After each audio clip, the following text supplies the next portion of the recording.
Bhosle from 10th standard from Unique Classes. Today I am here for a seminar and I am going to deal with a very interesting topic of chemistry, that is periodic classification of elements. So before starting with the actual concept, let us recall some basic concepts. So starting with the atomic number and mass number. Atom contains three subatomic particles, that are electrons, protons and neutrons. Electrons are basically negative charge particles, that is E minus. Protons are basically P plus, that is positive charge particles. And neutrals are neutrals, that is N. So protons and neutrons are basically present in the nucleus of atom, whereas neutrons revolve around the revolve around the nucleus. So atomic number. Atomic number is nothing but protons present in the nucleus. And the mass number is nothing but number of protons plus neutrons is defined as atomic mass. For example, we will take the example of sodium. So as we know, the atomic number of sodium is,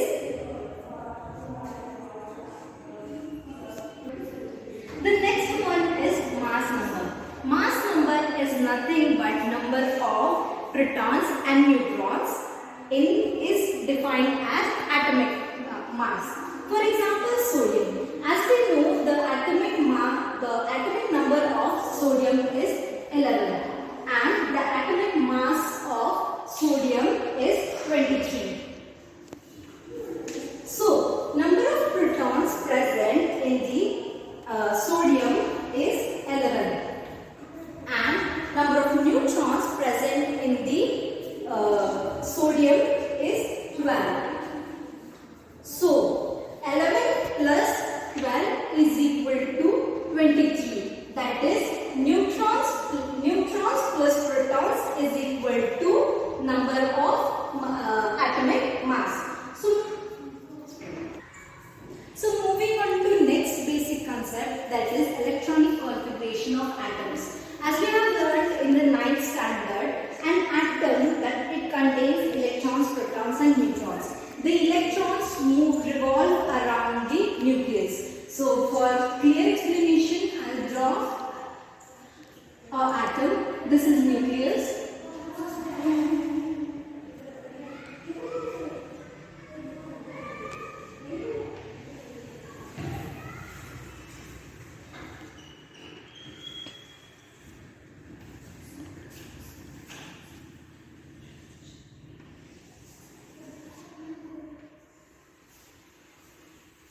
This is the first, we will name it as K, L, M and N. So electrons are revolving around the nucleus.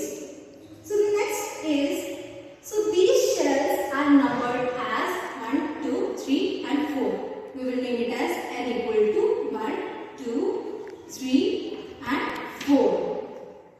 So the maximum number of electrons present in the shell is given by the formula E is equal to 2n square. So for better understanding, I'll draw a table for you. Shell number, that is N, electron shell,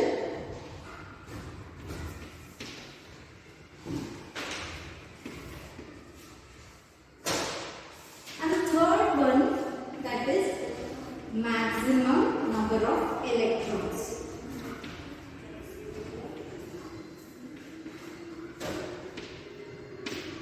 Which is denoted by the formula 2n square. So, shell number, we will take it as n equal to 1. Electron shell, we will take the shell as K. So, Using the formula, we will write it as 2. N is what? 1 into 1, and we have to do its square. So square means 1 square. So it will give us 2 into 1 square is 1 is equal to 2 electrons. Next we will take as 2, 3 and 4. Same method, 2 for we have to use here. Electron shell we have to take it as L. 2 into N we have taken as 2. So we have to use it as 2. So 2, that is 2 into 2 square is 4. 4 2s are 8. 4 2s is 8. Similarly, for 3 we have to use M. 2 into 3 square is equal to 2 into 9, that is 18. And for 4 we have to use the electronic shell as 9. 2 into 4 equal to 4 4s is 16, and 16 into 2 is 32.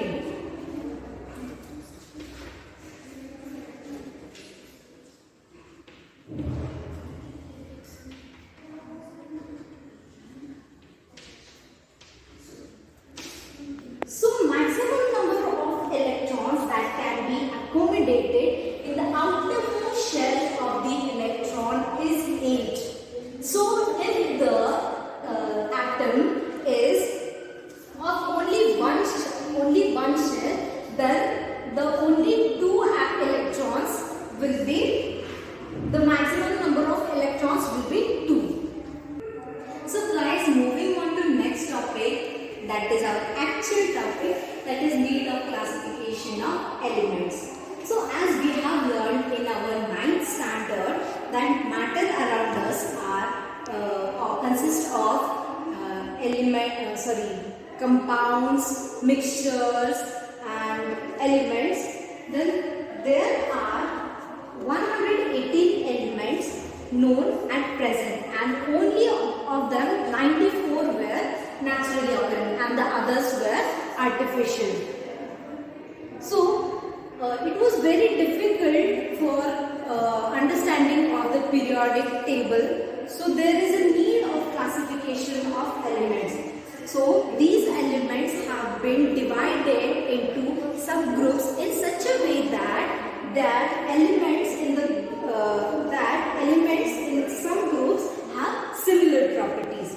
So arranging these elements in ordered manner was benefited for everyone. That is because it made the study of elements and their compounds easier and systematic.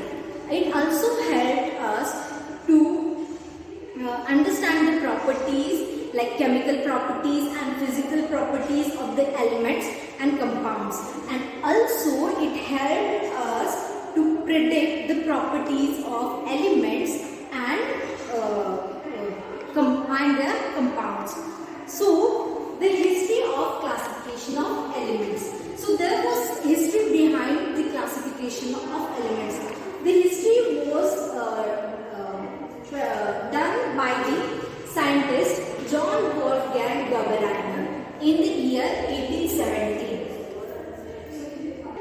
The next is John Newlands in 1866. Third is Mendeleev in 1869 and Henry in 1913. So John Wolfgang Dobereiner, he recognized the traits of the elements in 1817, and the John Newland, he proposed the law of octaves. And the third one, Mendeleev, what he did, he gave the Mendeleev's Mendeleev's periodic table, and the last one, Henry in 1913, he made the modern periodic table which we are studying today. Moving on to next, the main topics of this chapter about the three scientists, what he did, what they predicted, what were the limitations, what were the drawbacks, what were the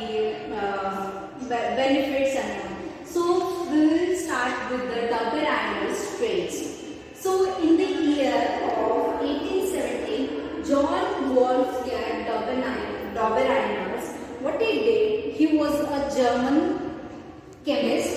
He tried to find some pattern in the elements Till then, he was known only of 30 elements from the periodic table. Then he identified some groups having the 3 elements. An example is lithium, sodium and potassium.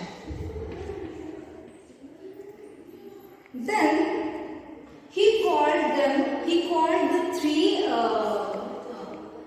three groups as the trades.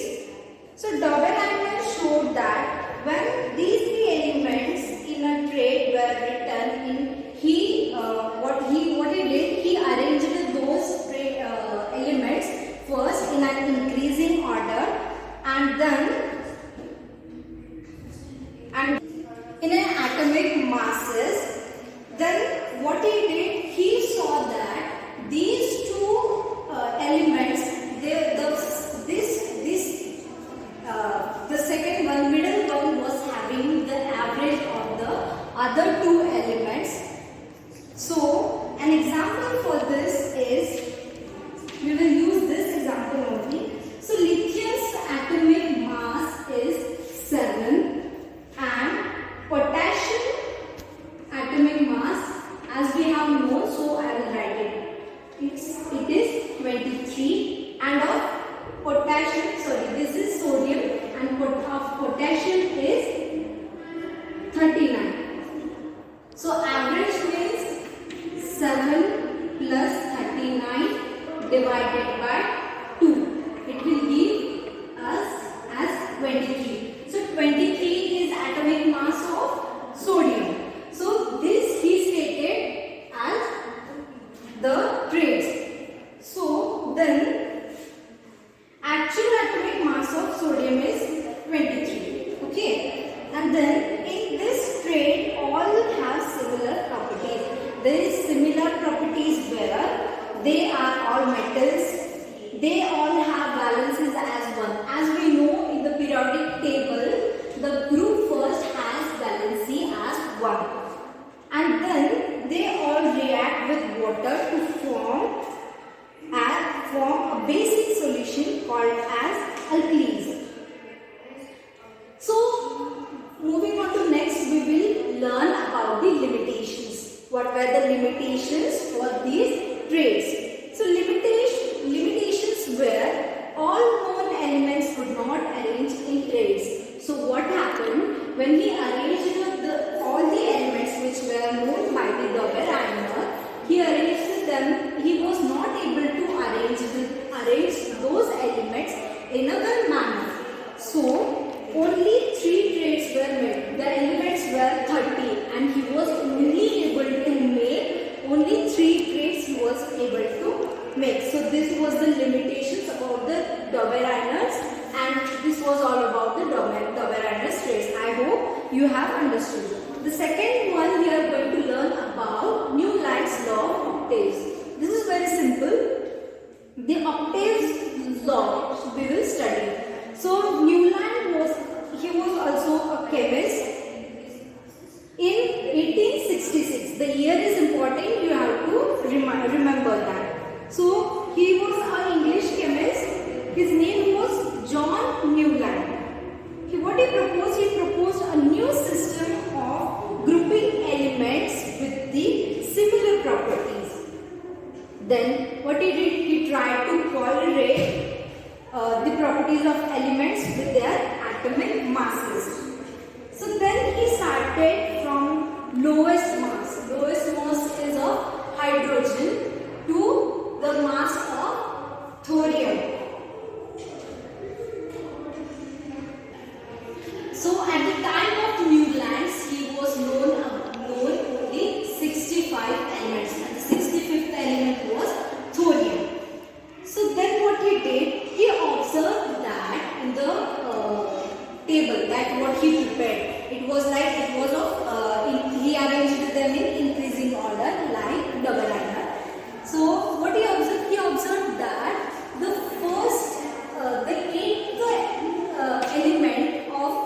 in the table was similar to the first element. So what he did? Thus he suggested that when the elements are arranged in order of increasing atomic masses, the property of every eighth element was similar to the first element. So for a good example, I will give of the musical instruments. So musical instrument, I will take it as piano. For piano, there are musical scales like sa, re, ga, ma, pa, da, ni, sa. So what the first note of the piano is sa. So these note will occur at the eighth note. Yes. So this is very good example. You can also use this example in the exam, or else you can take it from the periodic table. So moving on to next, drawbacks of Newland's law of octaves was the law of octaves was found to be applicable only up to calcium. So the element calcium, up to this element, the rule that was the eighth element was similar to the first element. This rule was only applicable up to calcium, and it was only applicable for the lowest atomic masses. So it was not applicable for the higher masses. So properties of hydrogen along with fluorine and chlorine was not justified on the basis of these chemical properties. So for the hydrogen, this property, that is along with the fluorine and chlorine, it was not justified. Moving on to next. So the third point was about the limitation is, so that he placed what he did, these elements up to calcium, he was able to, he was applicable for, the property was applicable. So what he did, he misarranged the elements. What he did, he placed two elements in one slot. The very good example is of cobalt and nickel. In the table of Newland's law in Newland's, you will observe that he has arranged the cobalt and nickel in one slot. So that was his drawback. Moving on to next, I hope you have understood this point also. The next one is Mendeleev's periodic table. So Mendeleev, he took the major credit of the classification of the periodic table, because he arranged the systematic classification of elements. So what he did, he arranged the 63 elements in well manner, as like Dobereiner and Newlands. He arranged them in increasing order, and then he examined the relations between the elements and their chemical properties and their physical properties. So using these properties, he arranged all the elements in a well manner. And what he concentrated these elements by the help of the elements oxygen and hydrogen. He used these two elements for the classification, and the formula for these compound forms with these elements was oxides and hydrides. So he wrote all the names of these 63 elements in well manner, and then he found that Newland had did something wrong. That was, he arranged the two elements in a one slot. So he concluded that when the elements are arranged in an order in an atomic mass, the elements will similar. Concluded that when elements are arranged in the order of an atomic mass, the element with the similar properties recur at regular interval. So on this basis, he formulated the law known as periodic law, and he stated that the physical and chemical properties of elements are periodic functions of the atomic masses. So